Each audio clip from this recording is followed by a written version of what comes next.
농축산물위생관리법을 위반한 15개 업소를 적발했다고 밝혔습니다. 이 가운데 경기 남양주의 한 무한 리필 업소는 킬로그램당 5,000원도 안 되는 미국산 목전지 부위와 7,600원인 멕시코산 목살을 2만 원 안팎인 국내산 목살이라고 속여 팔다 적발됐습니다. 네, 안전진단 기준을 강화해서 아파트 재건축의 문턱을 대폭 높이겠다는 정부의 발표 이후 반응이 엇갈리고 있습니다.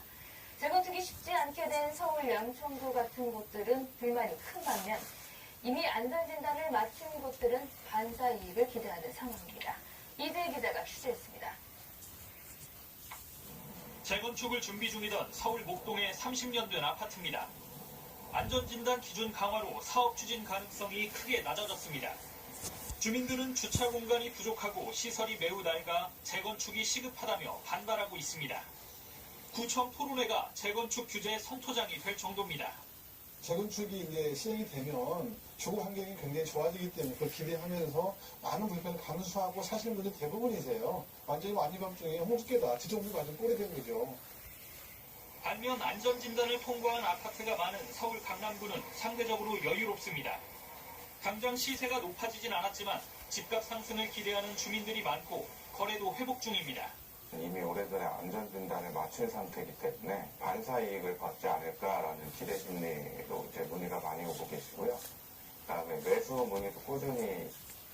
재건축 대상 중 강화된 안전진단 기준을 적용받게 된 아파트는 서울에만 10만 3천여 가구. 이 가운데 80% 이상이 강남 3구 외 지역입니다. 이 때문에 강남과 강북의 집값 격차가 더 벌어질 수 있다는 지적도 나옵니다. 비강남 지역의 인프라 개선이 어려워지기 때문에 강남권과 비강남권의 양극화는 더 심해질 전망입니다. 정부는 무분별한 재건축을 억제하겠다며 현재 30년인 재건축 연한을 강화하는 방안까지 검토하고 있어 집값 상승세가 꺾일지 관심이 모아지고 있습니다. KBS 뉴스 이재입니다. 네, 총기 참사가 잇따르면서 미국에서는 총기의 사용을 규제해야 한다는 목소리가 점점 더 힘을 얻고 있습니다.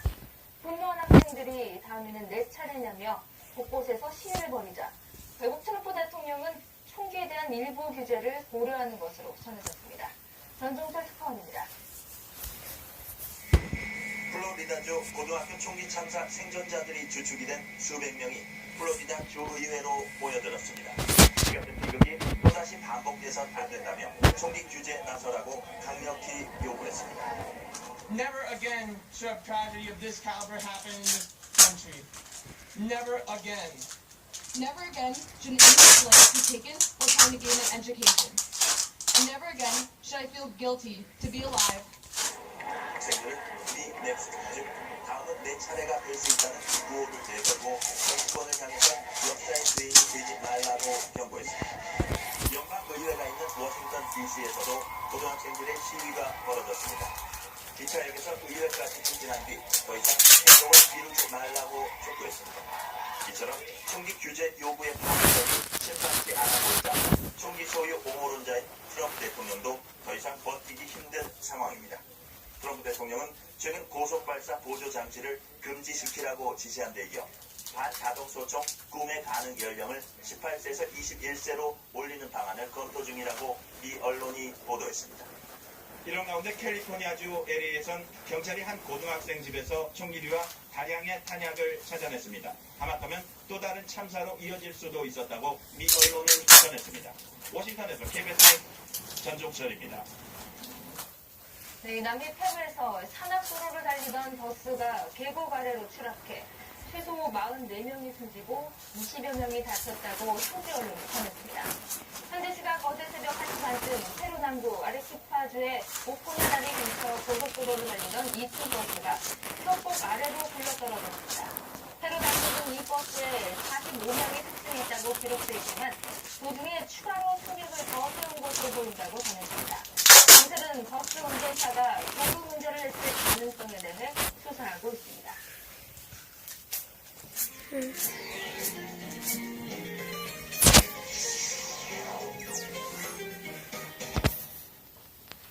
생활 뉴스입니다. 헌혈을 주로 했던 20, 20대 인구는 감소하고 수혈을 받는 고령 인구는 늘어가면서 혈액수급에도 비상이 걸렸습니다. 피가 부족해 수술이 지연되는 일도 있을 정도인데요. 보도에 박광식 의학전문기자입니다. 70대 환자가 무릎 수술 중에 수혈량이 많아 수혈로 피를 보충하고 있습니다. 겨울철을 맞아 고령 환자의 수술이 많이 늘어나서 병원의 혈액 보유량은 3분의 1 정도 부족한 상황입니다. 특히 O형 혈액은 더 모자라 아예 수술이 미뤄진 적도 있습니다. 급속한 고령화로 인해 혈액 부족은 더 심각해질 전망입니다. 앞으로는 혈액이 굉장히 많이 부족할 것이다. 그렇기 때문에 의사들도 그렇고 환자들도 그렇고 혈액을 쓸 때 반드시 필요한 곳에 정확하게 쓰는 게 제일 중요한 것. 혈액을 아껴 쓰는 건 환자들에게도 도움이 됩니다. 실제로 호주의 경우 병원에서 불필요한 수혈을 최소화하자 입원 중 사망률은 28%, 병원 내 감염 건수는 21%, 평균 입원 횟수는 15% 줄어든 것으로 나타났습니다. 과다한 수혈은 면역 반응을 일으켜 수술 후 회복을 늦추는 등 부작용을 가져올 수 있기 때문입니다. 수혈을 많이 하게 되면 예기치 못한 감염의 위험도 생길 수가 있겠고요. 다른 혈액이 들어가기 때문에 혈액 구성의 변화가 생겨서 심장이라든가 다른 순환계통에 문제가 생길 수가 있습니다.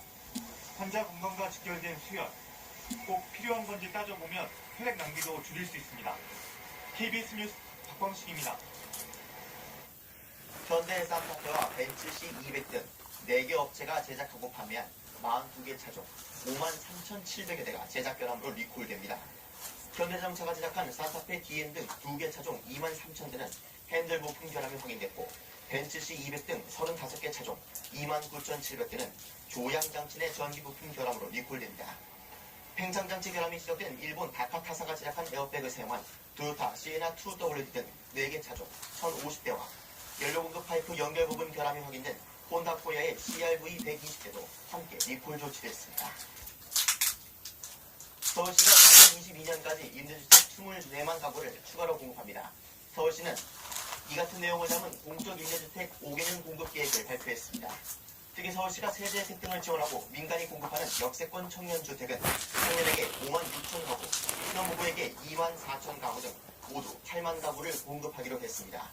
사회공동체 주택은 신림동이나 노량진 등 청년 밀집 지역의 낡은 고시원을 레이트하고 리모델링하는 방식으로 공급합니다. 겨울 가뭄에 주요 댐과 저수지들이 바닥을 드러내고 있습니다. 물 공급에 차질이 예상되면서 농번기를 앞둔 농가들은 비상입니다. 신지은 기자가 취재했습니다. 저수지 곳곳이 바닥을 드러낸 채 얼어붙었습니다. 저수율 38%, 20여 년 만에 가장 낮은 수준입니다. 예년 이맘때면 저수지가 이곳 물러미 2개 이르거나 흘러내려가야 하는데요. 현재는 이렇게 콘크리트 구조물과 저수지 바닥을 훤히 드러내고 있습니다. 농번기를 앞둔 마을들의 비상입니다. 강에서 농사에 쓸 물을 끌어와 저수지를 채우느라 바쁩니다. 어릴 때 이 바닥 들어가는 걸 한번 봤습니다.